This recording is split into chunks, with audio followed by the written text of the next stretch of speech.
Bismillahirrahmanirrahim. Assalamualaikum warahmatullahi wabarakatuh. Hello guys, my name is Riyad Firdaus and my student ID number is 1924-1821. And this is my friend. My name is Ahmad Rifai Ridwan and my student ID number 1924-1519. We are here going to talk about cryptography. I remember our talks of crypto photography last week. I have been listening the recording, but some parts still don't reach click for me. Yeah, I get you. It's one of those topics that sounds simple at first, but gets complex really fast. Which part are you stuck on? Mostly the division between symmetric and asymmetric encode. I keep mixing them up.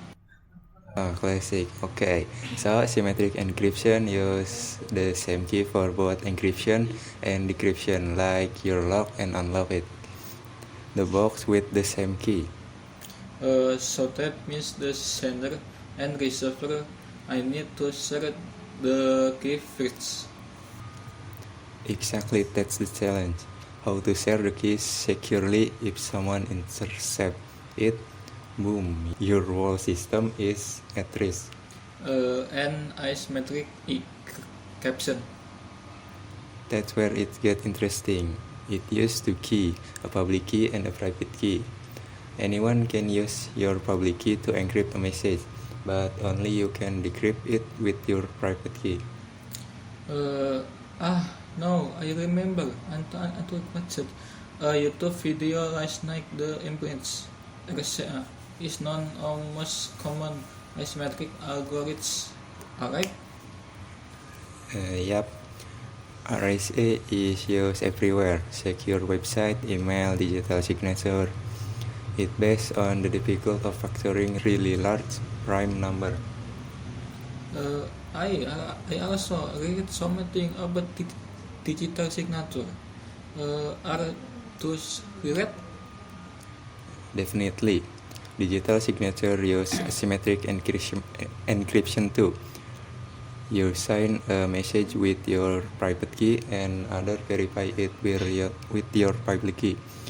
It proves the message came from you and hasn't been changed. That's smart. So crypto photography is just about keeping secrets. It's also about trust and authenticity. Exactly. In fact, cryptography has three main goals: confidentiality, integrity, and authenticity. Alright, the science triad I saw 10 of Chris cybersecurity notes. See, you know more than you think.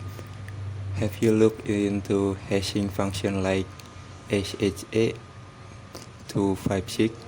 About hashing is different from encryption, alright?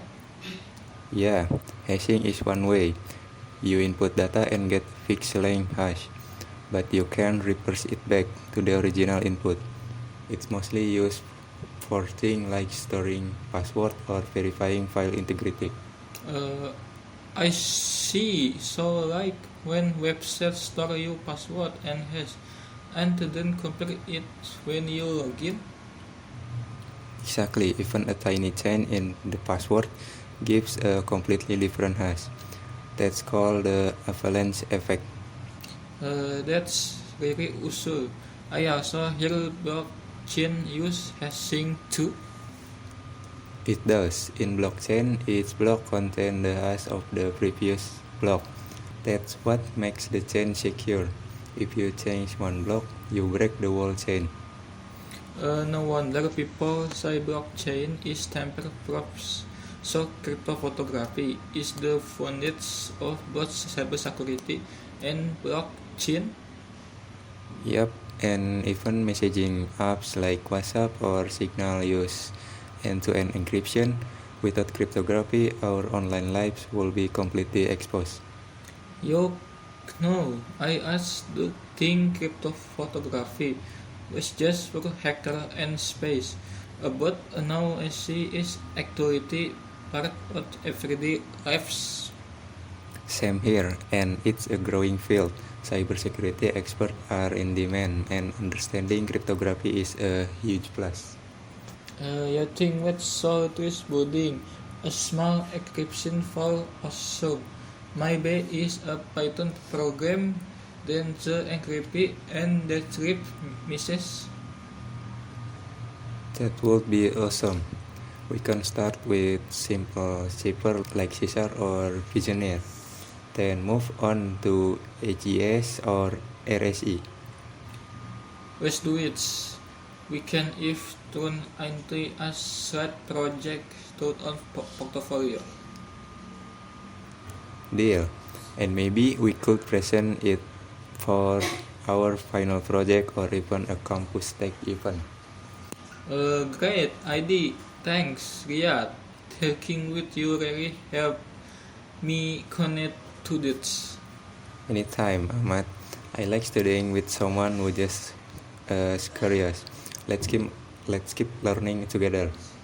That's all for today's conversation. Please forgive if there any mistake. if there is something you love, don't forget to express it. Thank you all. Thank you. Assalamualaikum warahmatullahi wabarakatuh.